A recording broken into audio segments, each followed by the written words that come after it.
Ce qui se passe à Budapest reste à Budapest, c'est en tout cas ce que se sont promis Manu Payet,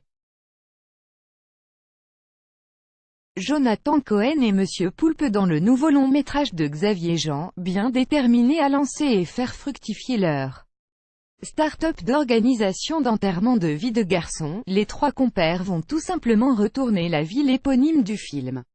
Durant 90 minutes, fou rire, gag à l'appel, cascade de répliques cultes et péripéties en tout genre se succèdent pour faire travailler nos zygomatiques, un dos qui fonctionne très largement, et que l'on pourra retrouver sur nos grands écrans à partir du 30 juin. À l'occasion de cette sortie, le réalisateur de la comédie a levé le voile sur quelques secrets de tournage. Quand Manu Payet, Jonathan Cohen et Monsieur Poulpe partagent une affiche, c'est forcément pour le meilleur et pour le rire. Ça, Budapest nous le prouve bien en mettant en valeur l'humour de ces trois comédiens.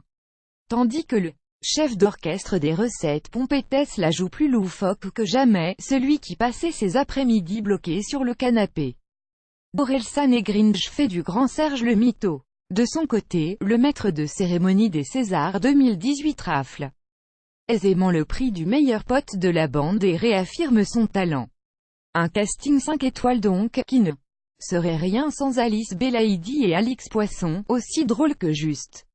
Et si le tournage de Budapest a sûrement été une véritable partie de plaisir pour l'équipe, le réalisateur a pointé du doigt deux perturbateurs qui ne sont autres que Jonathan Cohen et Manu Payet, plus grand que web-série, Elles osent tout à Cannes, épisode 3, Room Service avec Jonathan Cohen, du grand n'importe quoi. Voilà comment Xavier Jean décrit l'ambiance du plateau lors de la réalisation de Budapest à première. Et pour cause, le cinéaste devait faire face à l'étonnant combat initié par Manu Payet, co-scénariste du film.